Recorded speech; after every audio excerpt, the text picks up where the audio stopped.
Alors, bonjour Denis, je suis très heureuse que tu sois là. Parle-moi donc un petit peu de ton parcours. Je sais que tu as vécu des choses extraordinaires ces dernières années. J'aimerais ça que tu nous fasses un petit retour sur ce qui a été vraiment important dans ta vie dernièrement.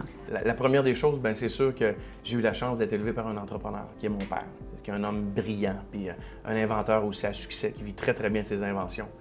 Et puis, ce qui est arrivé, c'est que mon père était justement vendeur de véhicules récréatifs. Donc, il était concessionnaire Suzuki, John Deere, Polaris, Arctic Cat.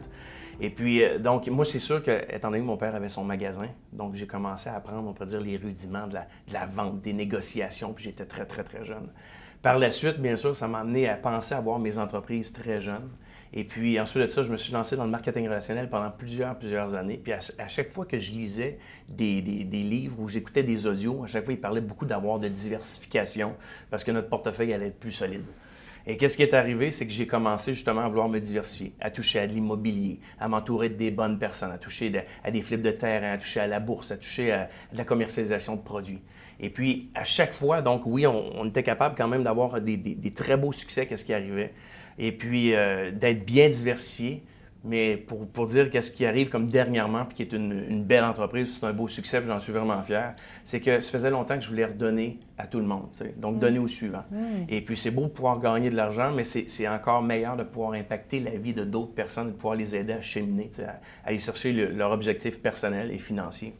Et puis, donc, avec mon parcours de marketing relationnel, donc j'ai eu la chance de rencontrer beaucoup d'entreprises, d'analyser les plans de compensation, d'analyser les structures d'entreprise, la vision, la commercialisation des produits. Puis, qu'est-ce qui est arrivé? Bon, on a eu la chance justement de mettre au monde, on pourrait dire, notre nouveau bébé qui s'appelle Winner for Life, qui est une entreprise dans la santé et le mieux-être.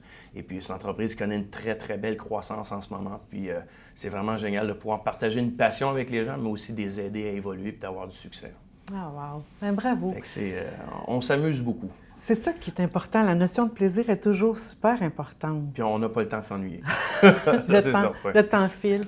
Je vais revenir un petit peu à ton père, parce que tu sais, c'est un peu dans le cadre de sensibiliser les entreprises à réfléchir, au moins à se poser des grandes questions, faire la prise de conscience s'ils veulent construire sur la durée. Puis quand tu me parles de ton père, bien, ça vient me chercher parce que j'ai aussi vécu quelque chose, mais qui a été un petit peu... qui fait partie des statistiques. Hein? On le sait, actuellement, il y a 70% des entreprises, des propriétaires qui pensent à la retraite, mais il y a 65% qui n'ont absolument rien, même pas réfléchi à ce qu'ils veulent. Ouais. Puis quand j'entends l'histoire de ton père, parce qu'il est toujours actif, ton père. Oh, il est toujours actif, plus que jamais. Plus que jamais. Ouais. Puis c'est ce qui est intéressant. Il a délégué une grande partie de ses affaires. Et, tu sais, la connotation des mots, les croyances limitantes que les gens ont par rapport aux mots retraite, relève. Parle-moi de ça, parce qu'en fin de compte, ce que j'entends, c'est que ton père a su prendre une espèce de retraite sans se mettre en retrait à quelque part. Bien, mon père voulait demeurer actif parce qu'en ce moment, il vit les plus belles années de sa vie parce que c'est vraiment... mon père était comme avant son temps. Mon père, c'était un visionnaire. Il avait créé des inventions, justement, qui, en ce moment, à cause de certaines réglementations, sont devenues obligatoires, tu sais, dans divers pays. Ce qui arrive en ce moment même, c'est que mon père, étant donné que, peut-être dans les dernières années, avec certaines incertitudes et des gros investissements, tu sais, quand que, on pourrait dire que... Quand on a une business puis que ça va peut-être pas comme on aimerait que ça aille, des fois, on pense peut-être un peu plus, tu sais, on va dire, on va se tasser un peu plus de ça, puis peut-être que je vais pouvoir me gâter, puis... Mais en ce moment, il y a tellement une très forte croissance dans l'entreprise que c'est une des plus belles choses qu'il n'y a pas. Puis quand on croit beaucoup, on pourrait dire tout à l'heure, je parlais d'un bébé comme Winner for Life, là, mais lui, c'est son bébé, son entreprise. Fait que quand mon père est rendu à un point que maintenant, l'entreprise va très, très bien, ses inventions se vendent un petit peu partout, regardez, en plus que ça donne beaucoup d'emplois à plein de gens. Et maintenant, il fait même un très gros investissement de plusieurs millions, justement, pour encore agrandir l'usine pour la troisième ou la quatrième fois dans les dernières années. Donc, je pense que quand les choses vont bien, on se met beaucoup moins de pression, puis surtout au point de vue financier. Tu sais. Le gros stress, là, on sait qu'est-ce que ça apporte, hein, le stress financier. Donc, en ce moment, mon père est en train de vivre de très belles années. Et oui, il a su déléguer justement à ma sœur. qui est en ce moment la présidente de l'entreprise, et puis qui est on pourrait dire une avocate aussi. Et puis c'est une tête d'affaires qui est très bonne. C'est quelqu'un qui est une workaholic, quelqu'un qui travaille très fort. Là, t'sais. Bien sûr, il a su déléguer à une bonne personne. Puis si ça n'avait pas été la bonne personne, ma sœur, mon père l'aurait dit clairement. Il a toujours été très franc avec nous. Mais justement, bien sûr, mon père a su déléguer. Et puis, il a toujours été la matière grise de son entreprise, mais à quelque part, il faut savoir quelles sont nos forces, quelles sont nos faiblesses, puis quelles sont aussi nos limites. Ouais. Et à quelque part, mon père, il le sait, là, même s'il aimerait bien peut-être vivre jusqu'à 150 ans, on sait bien que peut-être ça ne sera pas possible. Hein. Donc, bien sûr, il faut savoir déléguer aussi à des bonnes personnes et puis de voir l'entreprise en croissance puis en santé, bien, c'est génial. Vous apportez un élément très important parce que l'entreprise familiale, c'est aussi un gros pourcentage de notre économie québécoise. Hein?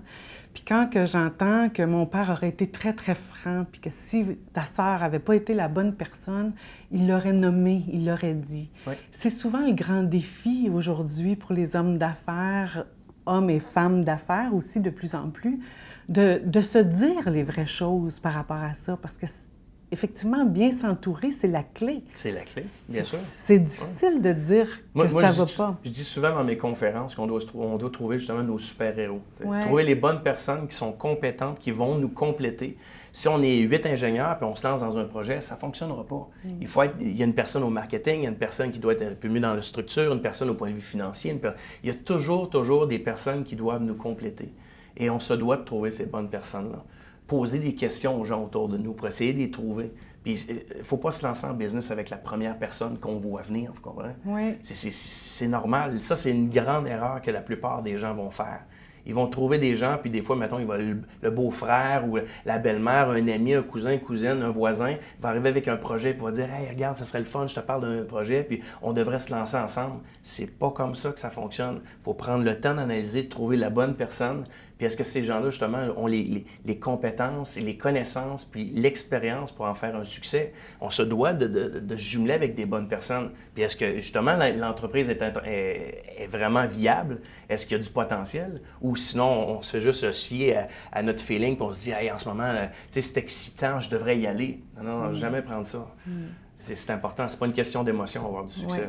Non, mais c'est ça. C'est souvent, et ça, c'est le grand mot qui vient bouleverser bien des entreprises parce qu'effectivement, et aussi de nommer qu'une fois qu'on pense avoir eu la bonne personne, d'écouter un peu ce qui se passe, d'observer ce qui est là, puis de ne pas avoir peur non plus de remettre les choses en perspective parce que c'est possible parfois qu'on pense vraiment être bien entouré, puis qu'au fil des événements, on se rend compte que, oups, c'est peut-être pas la bonne personne. C'est certain. Et souvent, il y en a qui tolèrent. C'est un piège, c'est que des fois, on va avoir des partenaires. Et puis, ce sont des gens avec qui on va prendre des ententes. Ce sont des gens avec qui on va céder des parts, quoi que ce soit. Puis on peut avoir un beau petit bijou entre les mains. Combien de fois j'ai vu des belles entreprises, mais qui sont tellement mal structurées, qui ont donné des parts à plein de gens, maintenant sont rendus comme minoritaires. Des fois, ils se font sortir de l'entreprise complètement. Ils veulent racheter ça. Puis il y a tellement de... Il faut faire attention. Quand on a un beau bébé, on a une belle entreprise, il faut faire attention d'avoir des bonnes personnes qui vont nous entourer.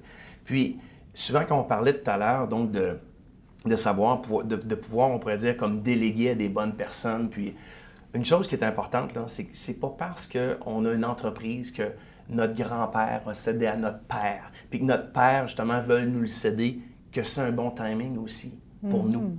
Parce que l'industrie change. Tout va de plus en plus vite.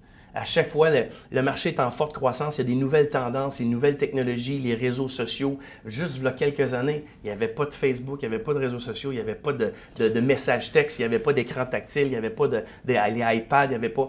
Il y a tellement de choses. Donc maintenant, 1 an d'aujourd'hui évolue quasiment plus vite que 50 ans il y a quelques années. Ah, wow. Donc, on se doit de penser stratégiquement et de réfléchir beaucoup plus. Et puis, j'ai toujours été un peu out of the box de tous les gens autour de moi. J'ai toujours essayé de trouver une façon de faire que, faut que je me rende du point A au point B. OK, mais il y a petit moyen de peut-être passer comme ça. Les stratégies sont multiples. Il faut regarder d'autres possibilités. Ça. Parce que des fois, on passe à côté de grandes opportunités.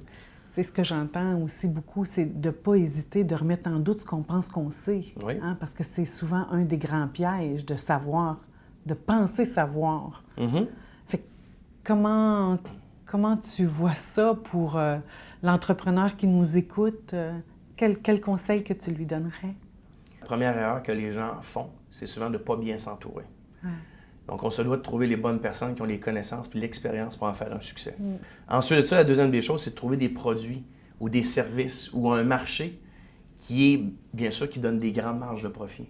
Parce que travailler, là, il y a 24 heures dans une journée. Fait que là, quand on travaille, est-ce qu'on fait de l'argent ou on n'en fait pas? Tu sais, il y a bien des restaurants qui fonctionnent avec 5-10 % de marge de profit. Il y a des entrepreneurs, comme je connais, qui font du succès, mettons qu'ils vendent, je sais pas moi, une crème, ça coûte 5 $ dans le pot, puis ils la revendent 150 $. C'est le même temps, mais ce n'est pas le même profit au bout de la ligne. Puis ça, c'est un choix. C'est juste un choix. Puis le troisième, c'est de trouver une industrie en forte croissance. Si on n'est pas, même si on aurait les meilleures marges du monde, mais il n'y a personne qui en veut, on va-tu faire de l'argent? Et s'il y en a beaucoup qui en veulent, mais on ne fait pas de marge, c'est où est-ce qu'on va faire de l'argent? Donc, on se doit de trouver les deux. Et souvent, les gens jonglent entre les deux. Ou ils ont pris une entreprise que dans le temps, les deux étaient bons. La marge, il y avait une demande. Puis après quelques années, le marché n'est plus là. C'est pas pour rien que des entreprises comme Best Buy et tout ça, qui font des gros investissements, qui investissent comme dernièrement 70 millions dans un site web pour faire toutes des transactions en ligne parce qu'ils savent que les gens achètent de plus en plus à partir de la maison. Les choses changent. Ouais. Et puis ça, on se doit de s'adapter parce que si on ne s'adapte pas, on peut mourir. Absolument. Oh wow, je passerai des heures avec toi, Danny. On ne va pas filer le temps. Je te remercie énormément. Je sais qu'il y en a plusieurs qui nous écoutent, qui voudraient te suivre et voir un petit peu toute ton évolution, tout ça.